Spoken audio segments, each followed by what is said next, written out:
The BYU Cougars are very happy to be members of the Big 12 Conference, but did their future at the Power 4 level get a whole lot better with the settlement the ACC agreed to with Clemson and Florida State?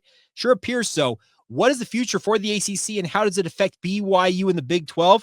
Let's talk about it in a crossover edition of Locked On Cougars and Locked On Big 12.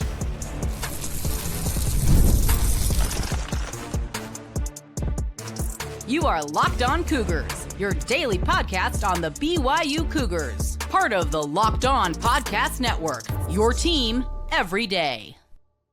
Happy Tuesday, everybody. Welcome to a Locked On Big 12, Locked On Cougars crossover. I'm Drake Toll from America's #1 Big 12 podcast, Locked On Big 12. That is Jake Hatch talking all things BYU over at Locked On Cougars. Thank you for making our shows your first listen every single day. We will start with a settlement on the way per ESPN between the ACC and Florida State and Clemson. And this is going to limit the number, that price it would cost for those two to exit the league. They can leave much earlier. By 2030, they'll likely be gone. We'll go there. Then, are we ultimately just going to be in a super league? It was reported last week on another program. That is exactly where we're heading, and it's happening right now.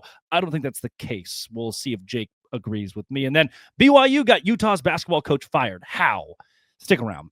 Jake, ESPN drops the bombshell that Florida State, Clemson, the ACC are meeting this week and talking about a settlement when these two schools a year and a half ago decided to sue. It seemed like complete chaos that those two would leave. And they're still here. But Andy Staples says when the lawsuit started, the ACC argued there was no number a school could pay to get out of the league with its TV rights. As of tomorrow, there is a number, and it goes down every year. The number was the goal. Clemson and Florida State got it. Now, instead of $700 million, they can pay $200 million to leave the ACC, and that price tag will ultimately be the downfall of that conference. Oh, absolutely. Here's the thing, Drake. These two schools, speaking of Clemson and Florida State, got exactly what they wanted. They can call this a settlement all they want. It's a victory for those two schools because now, as you mentioned, at some point, whether it's this year, next year, 3 years down the line, there's going to come a day when that number is right at the sweet spot, and they'll buy themselves out, and they'll jailbreak themselves out of that league. And, yeah, the ACC is going to go the way of the earth. It is a power move for not just Florida State and Clemson, but also UNC and Miami and the schools that feel as though their value is not good enough. With this settlement, too, and I think it should be known off the top, if there's something you should take away with it, the conference has decided it will rework how it pays schools based on your last 5 years of TV viewership, how prominent of a brand you were. They've got a formula to build it up. They're going to give you more money. So Clemson and Florida State could make $15, $20 million more a year from the conference and get closer to where the SEC and the Big Ten, to where those conferences are, what they're paying their schools. That won't appease them forever. That won't be a number that's going to keep them around forever. And moreover, if you're Virginia Tech, if you're Louisville, if you're SMU, you are hurt by that. You're going to lose $8 to $10 million a year in revenue if you have a down year in football now and go from being on par with the Big 12 to $10 million behind a Big 12 school. From here, Jake, it's not just those teams at the top that don't want to be in the ACC and could pay their way out. It's the teams at the bottom who've been kicked in the face and could now seek out a conference like the Big 12.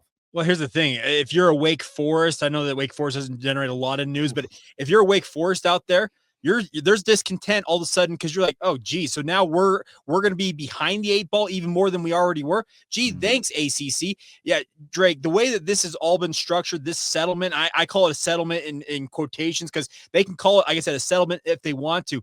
This is going to cause discontent all across that league, and it will ultimately lead to the demise of the ACC, which should help the Big 12. This is pretty stark stuff from Big 12 Mafia. I hate to say it, but this ACC settlement is not good news for the Pac-12 or the American. On its face, it tries to sell continuity, but in fact bleeds indecisiveness. The ACC might have openings soon. This is going to boil over into, because we know that Jim Phillips, the conference commissioner, wants to keep itself alive. This is going to boil over into the AAC, into the Mountain West, into the Pac-12, because from here, now Memphis or USF becomes much more viable because there must be a contingency plan for the conference, for the Atlantic Coast Conference to stay alive, because they know now by 2030, when the $100 million exit fee is very attainable, those major schools are going to leave. And once again, Louisville's not happy with you. And that's the issue about this is, yeah, there are going to be contingency plans being put in place and will be in place by that point. The bigger issue here is who can they scoop up in theory that is going to keep that conference afloat. But as we've seen with the Pac-12, Drake, they're still seeking out finding what exactly their membership is going to be and ultimately what their dollar figure is going to be in the new media rights deal they're going to get. The ACC's got to be looking at the Pac-12 saying, hey, that's our future 3, 4, 5 years down the line here. We better get ready for it and realize that reality is going to hit quick, and you better be ready to absorb the hit because it could be an absolutely catastrophic hit for some of these schools that are leveraged to the hilt with debt. This, to me, is a Band-Aid on a bullet hole, understanding that in 5 years' time, not even, that we talked earlier on the Big 12 squad that releases on Thursday about 15 years down the road. We shouldn't worry about that as the Big 12 because so much can change between now and then. This is a 5-year, the time that it takes to go to college for most people, a 5-year window, and the ACC is going to look completely different in 2030, 2029, and 2030. This settlement opens the door for Clemson and Florida State to leave, and it spits in the face of everybody else in the conference. I do think from the Big 12 perspective now that Brett Yormark must be licking his chops because really when that $100 million price tag hits in 2030, you call Louisville, you call Virginia Tech, you call Georgia Tech, Pitt if you want, and create a Big 12 that's much, much deeper. Well, and that's the thing about this, Drake, is you all of a sudden, your media rights for the Big 12 go back to market in 2030, obviously ahead of that 2031 expiration. Well, guess what? As that ACC date gets closer and closer, all of a sudden, Brett Yormark starts making those overtures, as you mentioned, to these schools. You obviously call the Miamis, the North Carolinas, the big dogs of the conference and say, hey, what's your interest level? But you call those schools you think have a strategic interest for you as a Big 12, and you make those overtures. And then as soon as the Clemson and the Florida States decide to jailbreak themselves, you swoop in, you scoop up who you want, and you leave the rest to fend for themselves. The best part of this is when Cincinnati has a down year in football, they get the same amount of dollars from the Big 12. Mm-hmm. When Houston is down, when BYU is up, those schools are getting the same amount from their TV revenue share. That is, now it's becoming revolutionary in college sports. We want to weigh this and have an algorithm to go. Do you think the Big 12 could follow that model, or are you almost giving yourself a bit safer longevity by keeping everyone at the same price tag?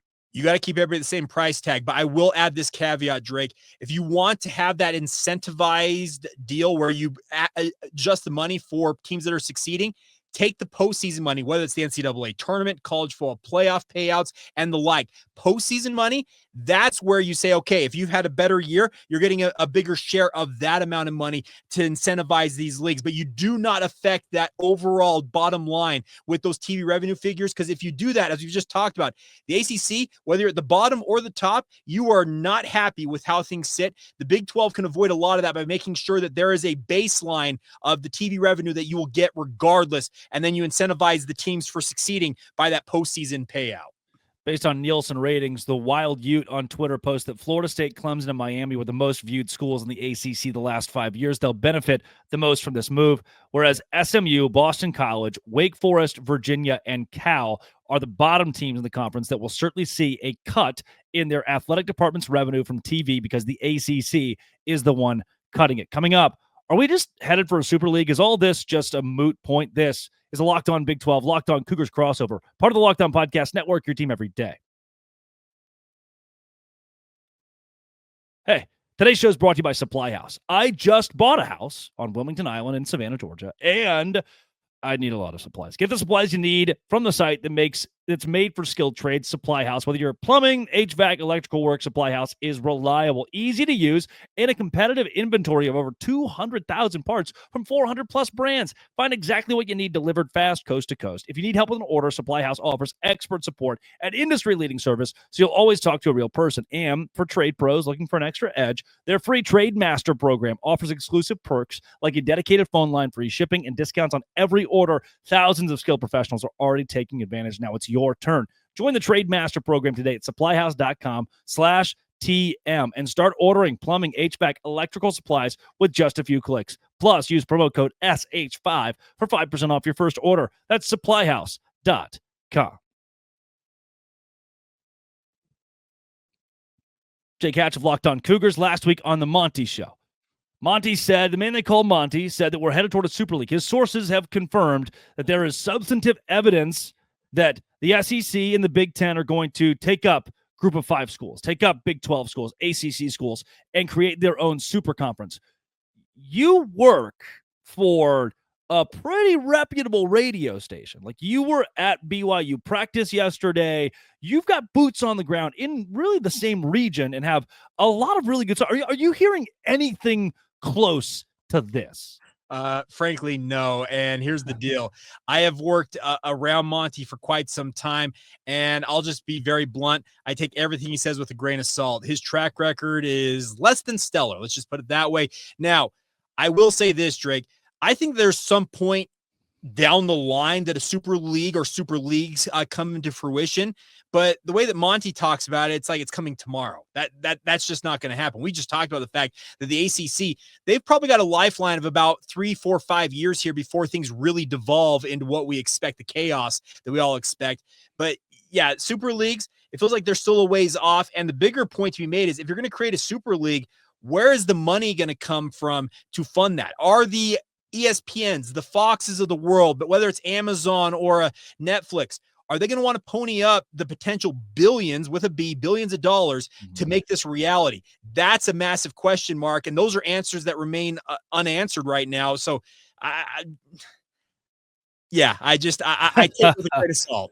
Yeah, I think you said a lot without saying too much there, Jake. The tell for me, this is, as you alluded to, a conversation where anything leaked would likely come from ESPN or from Fox, from a TV network, or some sort of entity that is going to sponsor the Super League happening, that has the money to say, hey, because we just learned it's a $200 million price tag to exit the ACC. So if you're going to create a Super League, someone has to have $1 billion to pluck out the valuable teams from the ACC and place them in the SEC or the Big Ten. And that same goes to the Big 12. Yeah, Jake.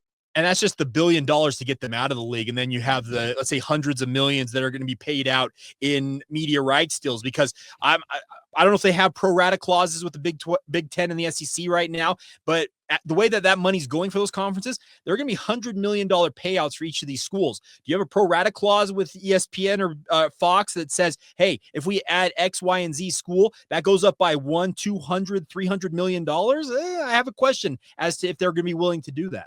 Yeah, it's going to cost somebody a lot of money, especially if this does happen tomorrow. Overall, are we, if you're a Big 12 fan and you hear this kind of news, and this almost gets into a journalistic conversation of what to believe and how to, you mentioned grain of salt. If you're a Big 12 fan and you hear this news, should I be scared? Is this like a break the glass, press the red button? How do you vet? This is almost a question of how do you vet information right now? Well, here's the deal. Listen to everything, trust nobody. I've heard that from multiple people in the media sphere. The bigger point to be made here is, yeah, the future of college football is really unclear right now. What ultimately is going to morph into? We're watching guys, Drake, now as college football players making millions of dollars. My university, speaking of BYU, is going to pay a basketball player reportedly $8.5 million next year to play one season of basketball in Provo, Utah. Had you told me that 10 years ago that BYU is going to be getting the number one recruit in the country and they're going to pay him darn near $10 million to come and play, I would have fallen over and said, yeah, you're lying. But here's the deal. That's the future and what their present is in college football, and it's only going to get worse from there. Anybody who says that they know what the future of college football is right now and what it's going to be, they're lying through their teeth. There is a non-zero chance that we ultimately do go to a Super League. You throw something against a wall and it sticks. Hey, if I'm breaking in 10 years, the AAC is going to be different than it is today. I am breaking that news. My sources are telling me that's just, it's very likely we'll get to what you could call a Super League at some point. Do you think that is based on kind of what we talked about with the ACC 2030? Like, how soon could, if we're just throwing out takes here, throwing out sources, how soon could that actually come to fruition? To me, I think it's 2030 at the very earliest. That just feels like that's kind of the clear marker of when these media rights deals for a bunch of the conferences, including the Big 12, come up for their next round of negotiations. As you've already talked about, the ACC could be on its way to being completely gutted at that point. That feels like the very earliest. But once again, we're seeing multi-billion-dollar media rights deals being signed by pro leagues out there. I just feel like, can you get an ESPN that all of a sudden is leveraged with debt? They just canceled their MLB contract, tried to essentially, take it from 500 million to 200 million, and you can expect that the ESPN's going to turn right around 5 years from now and be willing to pay $3-4 billion for this proposed super league that you don't necessarily know what the parameters and the look of it's going to be. I'm hard pressed to believe that that's going to be able to come to fruition that quickly. So I think we're probably looking middle part of the next decade, so maybe 10 years from now before something really happens. Yeah, if the ESPN is losing money on a product like Major League Baseball, and we've seen they've ruined the NBA as well and the NHL. It's tough for. Yeah, and that's the thing, that they paid the NBA $2.8 billion, and that's a big reason why they cut back on their MLB contract. Because all of a sudden they're like, hold on, the math isn't mathing here of our return on investment for the NBA, but we got to have the NBA. So they're overpaying for a product and trying to cut in other areas. We've already seen the cutbacks with their talent, et cetera, the behind the scenes and both on-air staff. ESPN's an unsustainable model in terms of, I think, what the money, where it's being thrown around. And that is where I have question marks about if they can really fund what some people believe college football is going towards. Yeah, I'm not sure if they're going to be able to, especially the way that they've now taken the SEC under their wing. And again, we've seen ESPN kill the NBA and kill the MLB. Will the SEC be the next victim of what ESPN puts you through under contract? Jake, is this, though, I want to play the role of TV executive. Okay. We all love Thursday night football, Monday night football, Sunday night when the Chiefs are playing against the Lions. Everyone loves that. Tune in. It's awesome. What ESPN, it seems, what I want to do as a TV executive is give you more Georgia, Ohio State. Now, instead of just seeing that once a year, you get it twice a year and then a national championship format. Make it almost NFL-like. I want 30 teams so we see more often Alabama play Michigan. Yeah. Why shouldn't I try to get that? Why shouldn't I try to bring college football to where it's just 30 power programs that are playing marquee games all the time? Well, you should try for that. The question is, are all the other parties that would be privy to that conversation or conversations, are they all going to be on the same board here? Because you got two very proud leagues in the Big Ten and the SEC who have got their own traditions, their own power programs. Are they going to be willing to essentially acquiesce to each other's request and say, hey, we'll do whatever you guys want us to do? We're seeing the TV numbers and the TV executives, they control this sport more and more, and they will continue to do so as they pump more money into it. I'm just wondering at some point if there's a breaking point for these leagues, Drake, where they push back and say, you know what, enough's enough. We have essentially done everything you've wanted us to do. We have fractured rivalries. We have completely eliminated conferences. We have broken up fan bases essentially along conference lines. Where's the breaking point here? And I think at some point they will hit that. But then again, I've seen things I never thought I'd see in college football. So maybe they'll just keep going along with what the TV executives want them to do. As long as there's money there, that's what they're chasing after. Coming up, BYU got Utah's basketball coach fired. What? This is a Locked On Big 12 Locked On Cougars crossover, part of the Locked On Podcast Network, your team every day.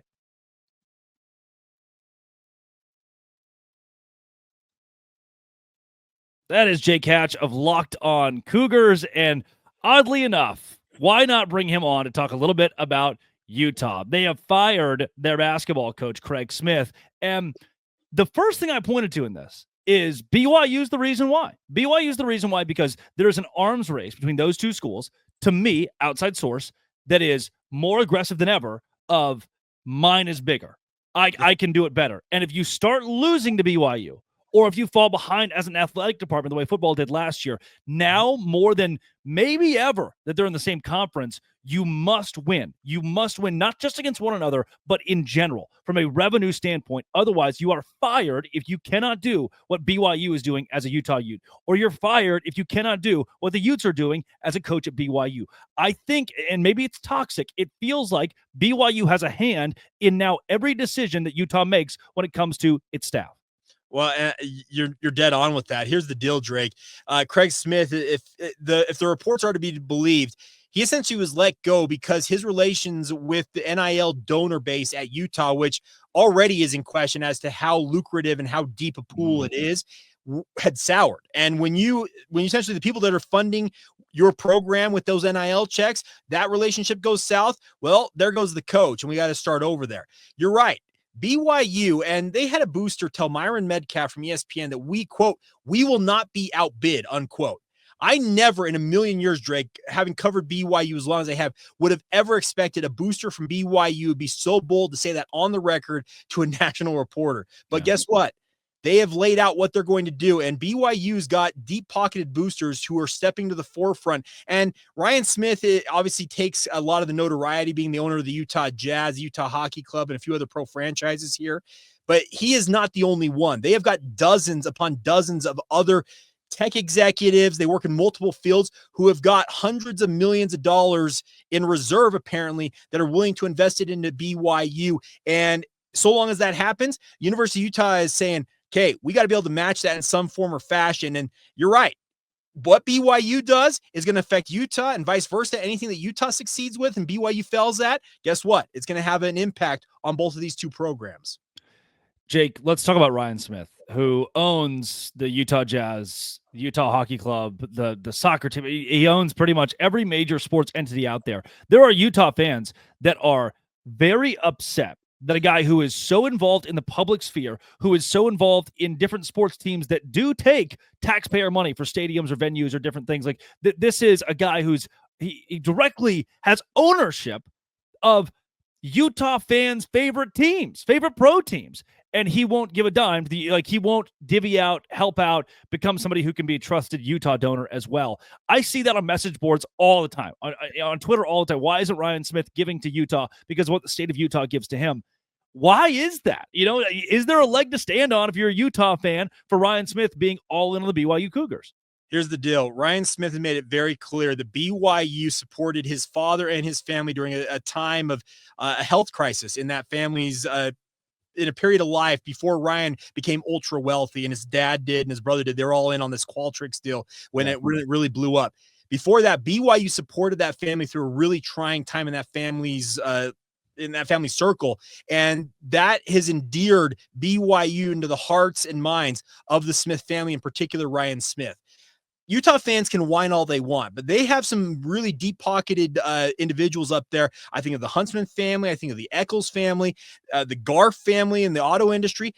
You've got to get those people motivated and start having those people donate, because they are the people that will make the tangible difference here and hopefully counter what Ryan Smith and other boosters at BYU are doing.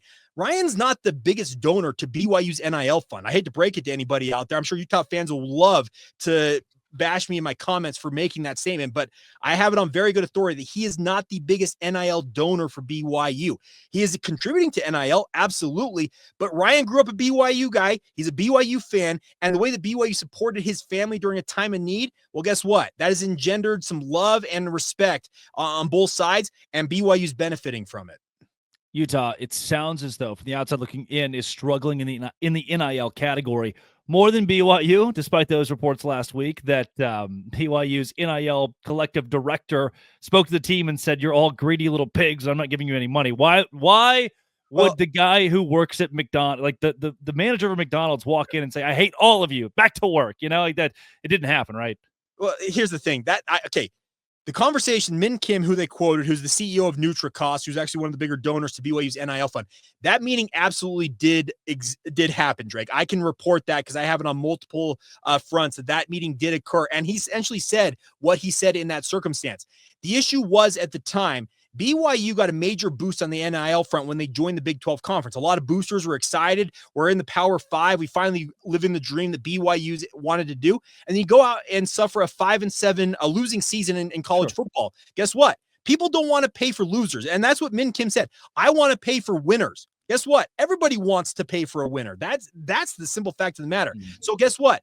When some boosters started pulling away and pulling back some of the money they had originally allotted to NIL, all of a sudden you got to go and find new boosters. They got reinvigorated with an 11-2 season this past year in football. And that's a credit to the players, the coaches, the administrators, everybody involved with BYU football. Suddenly the money's flowing once again into that program.